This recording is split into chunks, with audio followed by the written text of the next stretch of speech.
नमस्कार। खबर उत्तर प्रदेश में आपका स्वागत है। मैं हूं आरिश अजहर, आपके साथ रुक करेंगे इस वक्त की हेडलाइंस पर। स्मार्टफोन के खतरों के प्रति सीएम योगी ने किया लोगों को सचेत। बच्चों को ना दें स्मार्टफोन, जिद्दी और डिप्रेशन के हो रहे शिकार। योगी का ऐलान, यूपी में 1000 ग्लोबल कैपेबिलिटी सेंटर स्थापित करने का लक्ष्य। 5 लाख से अधिक युवाओं को मिलेगा रोजगार। और जौनपुर में चीनी मांझे की चपेट में आया डॉक्टर, गर्दन कटने से हुई मौत।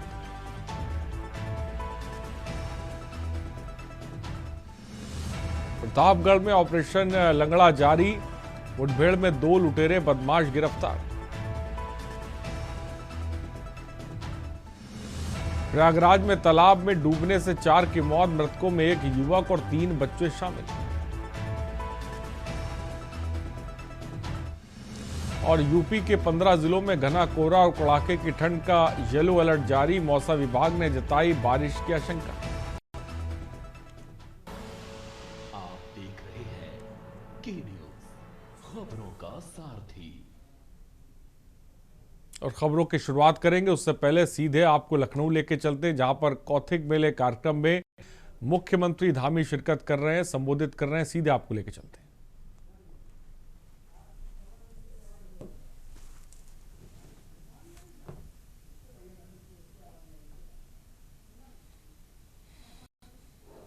उत्तरायणी पर्व की, मकर संक्रांति की और भभूतिया त्योहार की बहुत बधाई देता हूं।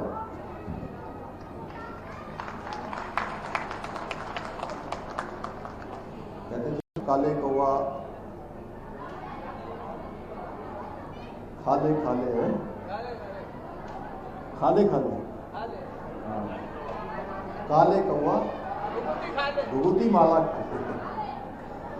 तो आज भगवती का त्यौहार है, बड़े जोर शोर से मनाया जा रहा है। और मैं भी आज प्रातःकाल से 8 बजे मैं आज खटीमा में था और वहाँ उत्तरायणी के एक कौतिक का मैंने आज सवेरे सवेरे उद्घाटन किया 9 बजे। उसके बाद वहीं एक आज हाईटेक एक बस स्टैंड बना है, उसका भी लोकार्पण किया।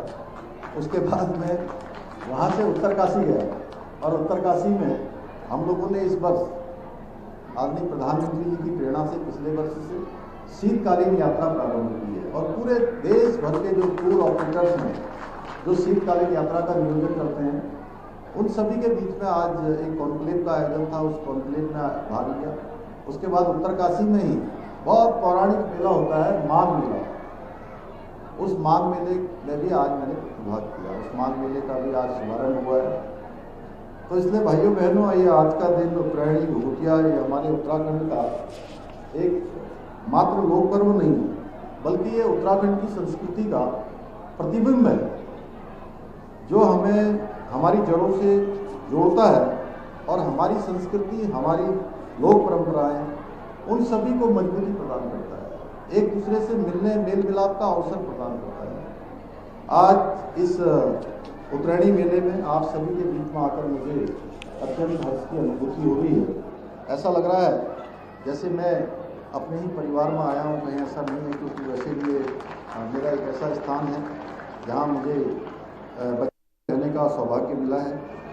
और यहाँ बसे हुए उत्तराखंडियों ने हमारे इस लोक पर्व को मनाने के लिए जो एक छोटा प्रयास किया था, वो आज एक बृहद आकार ले चुका है और 25 साल पूरे कर रहा है।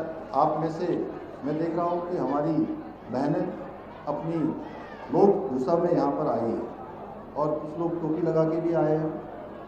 ये ब्रह्मकमल की टोपी, ये टोपी भी हमारी पूरी विश्व विख्यात हो गई है, पूरे दुनिया में चली गई है। प्रधानमंत्री जी ने ये 2022 में 26 जनवरी को टोपी लगाई थी, अपने सर पर धारण की थी। और उसके बाद आज मैं जहाँ भी जाता हूँ, मुझे पिछले सालों में दुनिया के कुछ देशों में भी जाने का अवसर मिला। मैं लंदन गया, बर्मिंघम गया, आबू धाबी गया, दुबई गया। वहाँ भी हमारे उत्तराखंड के भाई बहन इसी टोपी को धारण करके आए थे। और हमारी बहनें जैसे ये अपनी पारंपरिक वेशभूषा में आई हैं, इसी प्रकार की वेशभूषा में आई थी। एक बार तो मैं बड़ा कन्फ्यूज हो गया। आप लोग अपनी बातों में ही मैं थोड़ा बताना चाहता हूँ आप लोगों को भी इनके साथ साथ। मैं लंदन गया और लंदन जाने के दौरान लगभग 8.5 घंटे की फ्लाइट होती है दिल्ली से, 8 घंटे 9 घंटे लग जाते हैं। और उसके बाद 2 घंटे की ड्राइव पर कहीं दूर हमारे उत्तराखंड के लोगों ने वहाँ पर एक सांस्कृतिक कार्यक्रम उस दिन रखा हुआ था, जिसमें कुमाऊं, गढ़वाल, जौनसार सभी प्रकार की संस्कृतियों का एक संगम जैसा था। तो अब लगभग लगातार 10-12 घंटे चलने के बाद थोड़ा सा नींद आ गई मुझे, और मैं कार में बैठा था पीछे, और जैसे ही कार्यक्रम स्थल पर पहुंचा तो मुझे पता ही नहीं था। फिर नींद में आदमी जब सोता है तो उसको पता नहीं लगता कहाँ पहुंच गया। जब मैंने देखा तो आपकी तरह वेशभूषा पहने हुए हमारी सैकड़ों बहनें और हमारे तमाम भाई ऐसी टोपी धारण किए हुए, उत्तराखंड की हमारी छोटे छोटे बच्चे अपने जो है एप्पल से लेकर तमाम चीज़ें लेकर जब मेरे सामने आए तो मैं थोड़ी देर के लिए कंफ्यूज हो गया। मुझे लगा कि मैं ये यूके में, ये यहाँ के यूके में हूँ, यूनाइटेड किंगडम में, या अपने उत्तराखंड वाले यूके में हूँ। मुझे लगा मेरा उत्तराखंड में है। इस प्रकार से आज हमारी संस्कृति सब जगह जा रही है।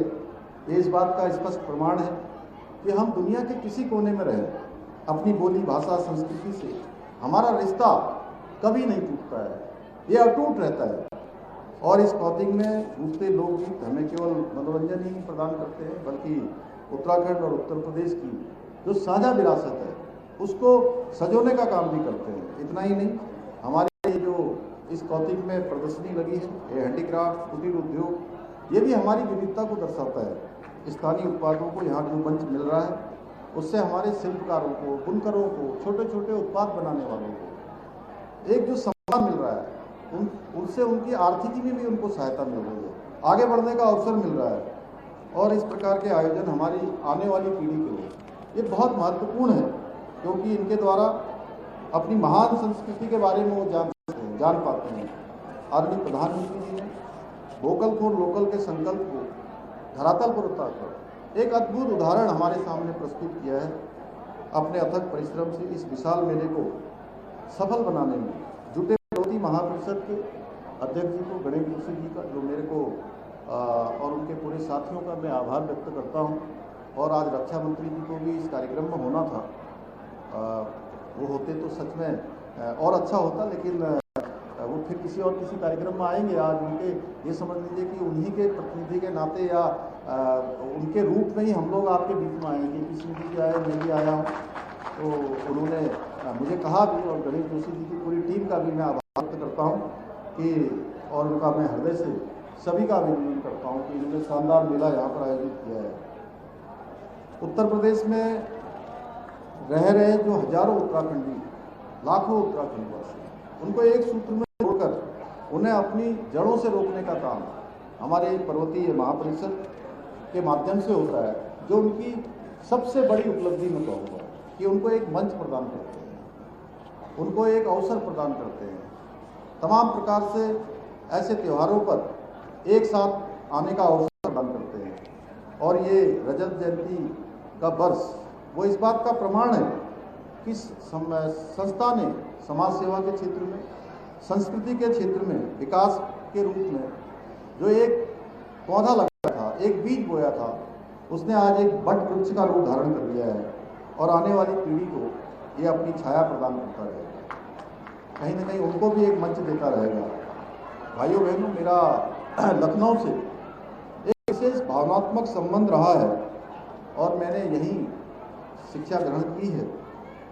बल्कि शिक्षा ही ग्रहण नहीं की, बल्कि समाज और राष्ट्र के प्रति जो कर्तव्य होते हैं उनको भी गहराई से मेरे को समझ आई, तो इसी लखनऊ की भूमि से आई। और ऐतिहासिक उत्तरायणी कौथिक मेले कार्यक्रम में शिरकत कर रहे थे मुख्यमंत्री पुष्कर सिंह धामी और संबोधित कर रहे थे। फिलहाल खबरों की तरफ रुख करते हैं। सोनभद्र से खबर है, एसपी अभिषेक वर्मा ने की बड़ी कार्रवाई, 4 थाना प्रभारियों को लाइन हाजिर कर दिया है। रॉबर्ट्सगंज, विड़मगंज, बभनी, शाहगंज के 2 लाइन हाजिर। कानून व्यवस्था को अधिक सुदृढ़ बनाने को लेकर ये कार्रवाई हुई। सोनभद्र से खबर इस वक्त आपको बता रहे हैं।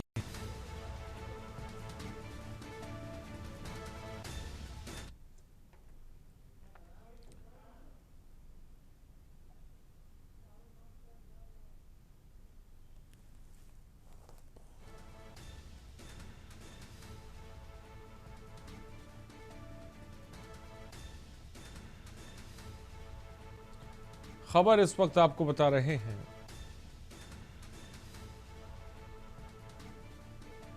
हापुड़ से खबर है, खेत में किसान पर तेंदुए ने हमला किया है। हमले के दौरान बाल बाल बचा किसान 2 घंटे के बाद भी नहीं पहुंचे वन विभाग के अधिकारी। थाना बाबूगढ़ के कोटा हरनाथपुर का मामला इस वक्त आपको बता रहे हैं। थाना बाबूगढ़ के कोटा हरनाथपुर का मामला है।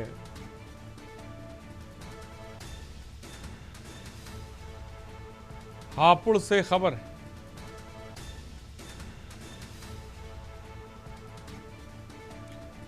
किसान बाल बाल बचा है।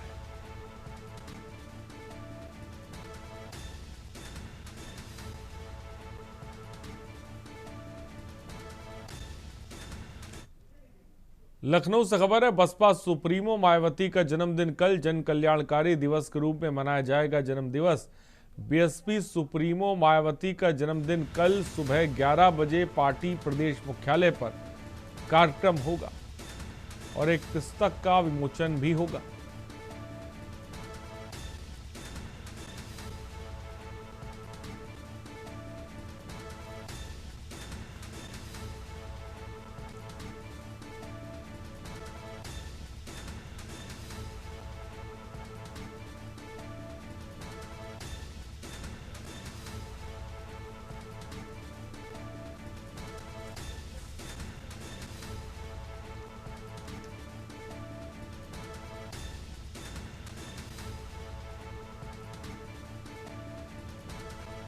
तो ब्लू बुक का भी विमोचन करेंगे बीएसपी सुप्रीमो।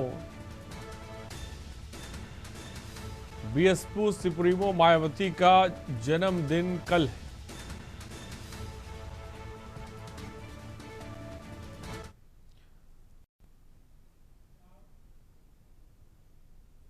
सोनभद्र से खबर है, कॉपर केबल सहित 2 चोर गिरफ्तार। आरोपियों से 50 मीटर चोरी का केबल बरामद। थाना प्रभारी केएन दुबे के नेतृत्व में छापेमारी। शक्तिनगर थाना पुलिस को सफलता मिली है।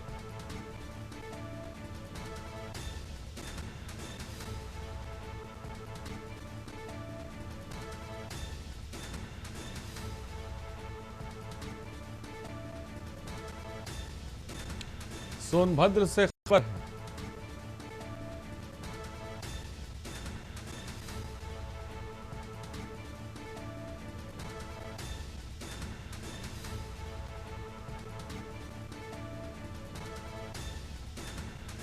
शक्तिनगर थाना पुलिस को बड़ी सफलता मिली है। कॉपर केबल सहित 2 चोर गिरफ्तार किए गए।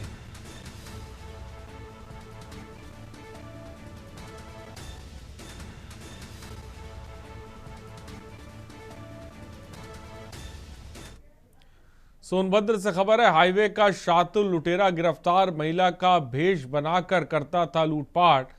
पुलिस मुठभेड़ के बाद गिरफ्तार किया गया। आरोपी ने तेल गुड़वा मार्ग पर पुलिस देख फायरिंग की है। जवाबी फायरिंग में बदमाश के पैर में गोली लगी। थाना कोल पुलिस को बड़ी सफलता मिली।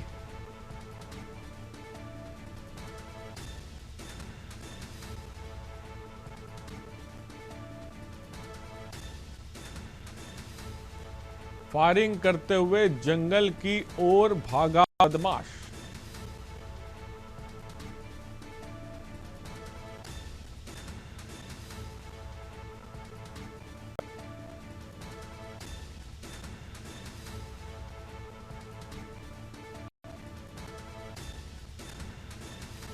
आरोपी पर घोषित था 10,000 का इनाम।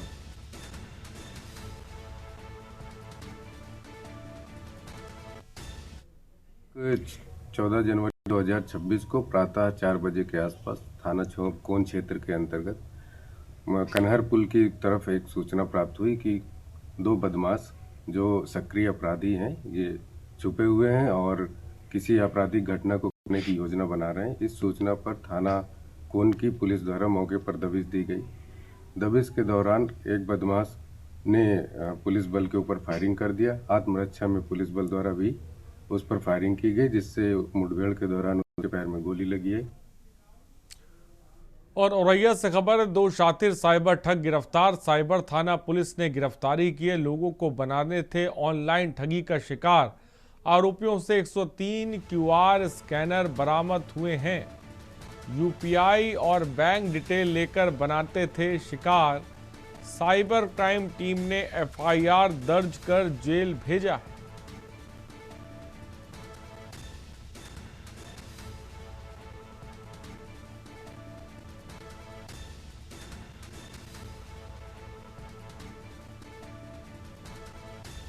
आरोपियों ने 2,29,600 रुपए बरामद किए गए आरोपियों से।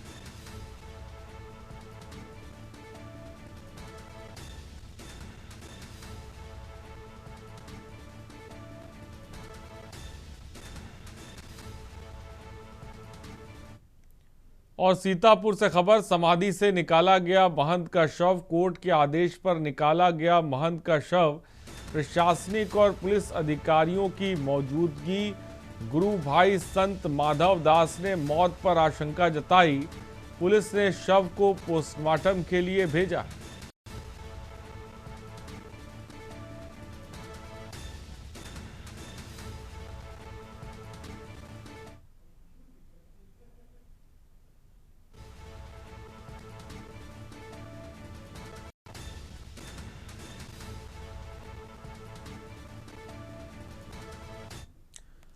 और बरेली से खबर है, चौकीदार की संदिग्ध हालतों में हुई मौत। शमशान भूमि के चौकीदारी करता था मृतक। शराब के नशे में मौत होने की आशंका। क्षतिग्रस्त अवस्था में बरामद हुआ शव। पुलिस ने शव को पोस्टमार्टम के लिए भेजा है।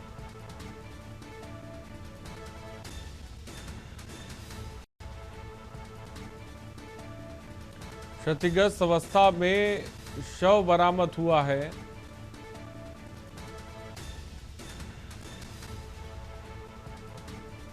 कुत्तों द्वारा शव नोचे जाने की जताई जा रही आशंका।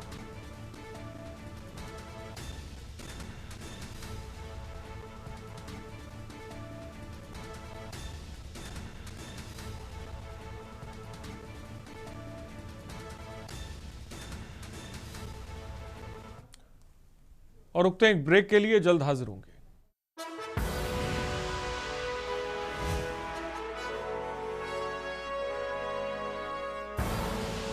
आप देख रहे हैं के न्यूज, खबरों का सारथी। और ब्रेक के बाद आपका स्वागत है। औरैया से खबर है, कारीगरों के बीच विवाद में हत्या। मार्केट में हुआ कारीगरों के बीच विवाद। बातचीत बढ़ने पर हुई जमकर मारपीट। मौके पर पहुंची पुलिस। जांच पड़ताल जारी।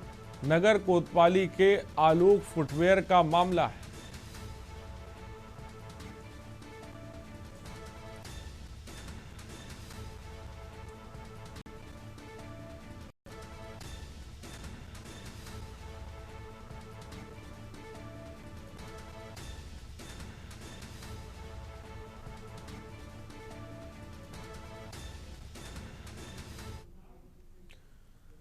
कुशीनगर से खबर है, ट्रक ने स्कूटी को टक्कर मारी है। स्कूटी सवार महिला 2 बच्चों समेत हुई घायल। गुरुमिया माफी टोला निवासी महिला हुई घायल। घायल हुई 26 वर्षीय पूजा यादव, 4 वर्षीय कृति और 3 वर्षीय खुशी भी घायल। सीएससी से मेडिकल कॉलेज रेफर हुए, तीनों घायल।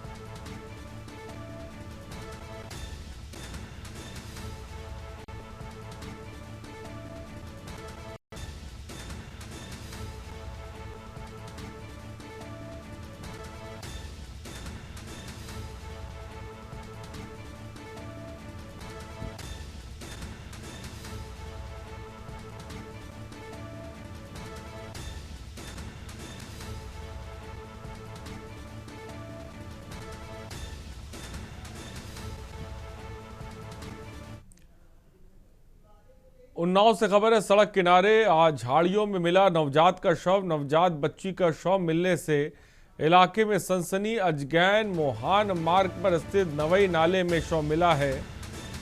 पुलिस ने शव को पोस्टमार्टम के लिए भेजा है।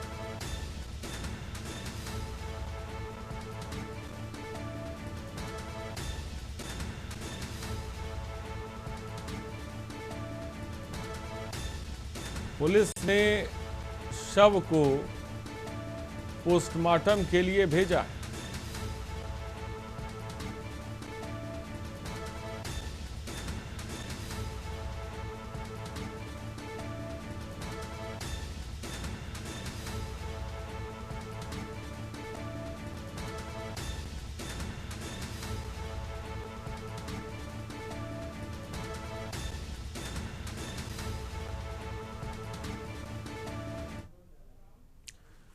खबर जौनपुर से, जहां एक तरफ पुलिस प्रतिबंधित चाइनीज मांझे की बिक्री पर प्रभावी रोक लगा पाने में नाकाम है, वहीं दूसरी तरफ दबंग पतंगबाजों ने चाइनीज मांझा देने से इनकार करने पर पतंग विक्रेताओं की पिटाई की।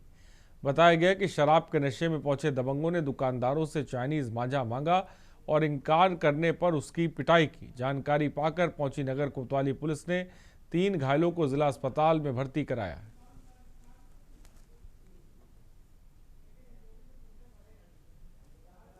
इस संदर्भ में कोई तहरीर प्राप्त नहीं हुई है। अभी थाने में तहरीर लेकर के, क्योंकि मैं अभी अस्पताल आया हूं, तो जानकारी हमें लगी है अस्पताल के माध्यम से, इस पे तहरीर लेकर के निश्चित तौर पर कार्रवाई की जाएगी।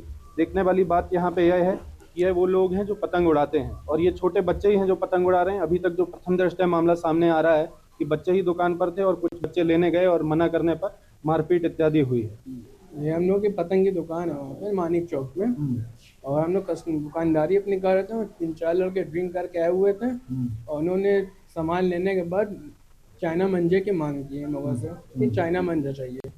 हम लोगों ने साफ पर प्रशासन की तरफ से मनाई थे, हम लोग के पास भी नहीं है। हम लोग के साफ बोर्ड पर हमने बैनर लगा के रखा हुआ है कि मांगना, बेचना, उड़ाना तीनों अपराध है, और हमारे पास भी वो चीज़ है नहीं। हम क्यों दें, हमारे पास है ही नहीं। और उनकी ये थी कि हमको चाहिए। और बुलंदशहर जिले के कस्बा पहासू में निर्वाचन प्रक्रिया की एक बड़ी लापरवाही आपको बता दें।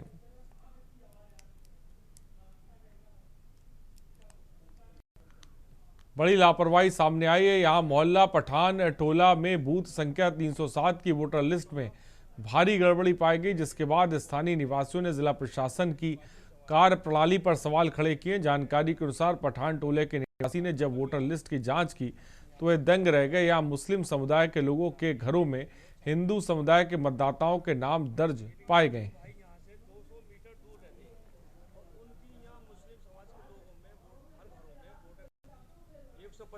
यहाँ पे वाल्मीकियों की वोट आ गई हैं जो गलत तरीके से आई हैं। हम चाहते हैं इन्हें सही करा जाए। बहुत परेशानी आ रही है। वाल्मीकि यहाँ कहाँ से आंगे डालेंगे ना, कहाँ हम उनके मत आंगे डालने के नहीं है। ये मेरे फोटो की जगह लेडीज का फोटो लगा हुआ है, 2003 की लिस्ट से लगा हुआ है पहले से ही है। इसे हटाया जाए, सही करा जाए, मेरे फोटो को लगाया जाए। सर ऐसा है कि हमारी जो वोट जो है नहीं, वो हमारी उसमें वोट बढ़ गई हैं कि वो जो आपकी जो वोट है उसे हम ये चाहते हैं कि आप जो हिंदू की जो वोट है वो अपनी जगह पहुंच जाए और हमारी वोट हमारी जगह रहे, बस।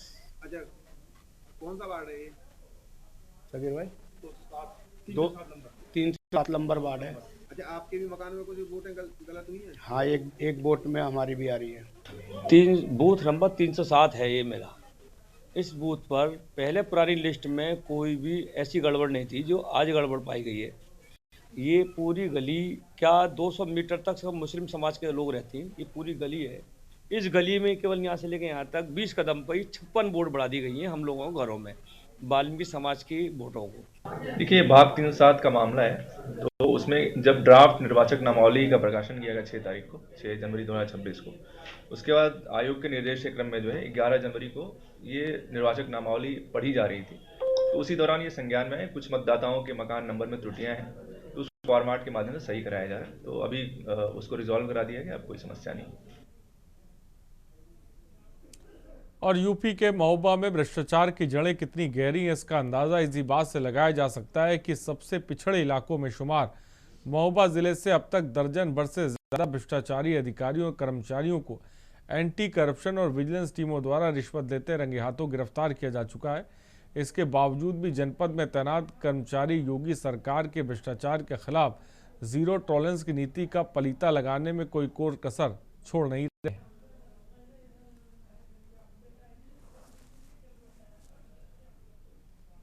धर्मेंद्र चौरसिया जी की शिकायत है कि इसमें कानूनगो सत्यप्रकाश लेखपाल जी हैं, चरखारी के हैं, जो कानूनगो हैं, उन्होंने इनसे रुपए मांगे हैं काम के लिए। कोई कानूनगो काम नहीं कर रहे। ये एक तहसील चरखारी का मामला नहीं है, ये महोबा का भी है, कुलपहाड़ में भी है, तहसील में भी है और चरखारी में भी है। हर जगह कानूनगो और लेखपाल बिना पैसे के कोई काम नहीं कर रहे। अंश निर्धारण का काम हो, चाहे हदबंदी का काम हो, एक बेचारे किसी दो बीघा का काश्तकार होता है, उससे 15,000 20,000 रुपए मांगे जाते हैं। उसकी फसल नहीं 20,000 की होती है, उससे कहते थे 20,000 रुपए दीजिए। और कानपुर के सजेड़ी थाना क्षेत्र में रेप पीड़िता के परिवार को डराने धमकाने वाले एक शख्स को पुलिस ने गिरफ्तार किया। पकड़े गए आरोपी ने पीड़िता के भाई को मैसेज भेजकर दरोगा की नौकरी से ना खेलने की धमकी दी। पुलिस की जांच में आरोपी के पास से धमकी देने का जो कारण सामने आया, उसने सभी को हैरान कर दिया। सचेंडी इलाके की एक रेप पीड़िता के भाई के मोबाइल पर एक धमकी भरा मैसेज आया था। मैसेज में लिखा था कि दरोगा जी की नौकरी से मत खेलो वरना रोना पड़ेगा। पूछताछ के दौरान अमित त्रिवेदी ने धमकी देने की जो वजह बताई वो काफ़ी अजीब है। आरोपी ने बताया कि उसका खुद का नाम भी अमित है और जिस दरोगा पर आरोप लग रहे थे उनका नाम भी अमित है। उसने सोशल मीडिया पर वीडियो के माध्यम से पीड़ित के भाई का नंबर निकाला था। आपको बता दें, डीएसपी ने मामले की जानकारी देते हुए बताया कि आरोपी को गिरफ्तार कर लिया गया है।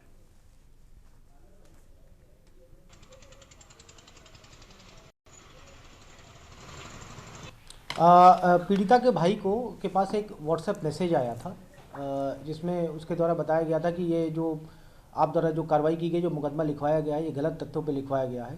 इस संबंध में पीड़िता के भाई द्वारा थाने पर एक तहरीर दी गई, जिससे सुसंगत धाराओं में जिसमें अभियोग पंजीकृत कराया गया।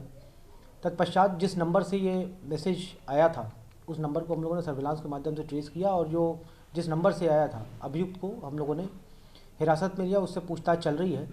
जो तथ्य प्रकाश में आए हैं, ये जो व्यक्ति था इसका नाम अमित त्रिवेदी है, जो कि मूलतः जनपद सीतापुर परसेंडी गांव थाना तालग्राम का रहने वाला है।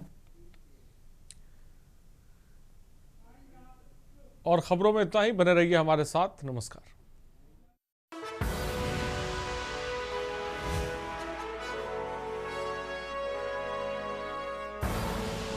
आप देख रहे हैं के न्यूज़, खबरों का सार।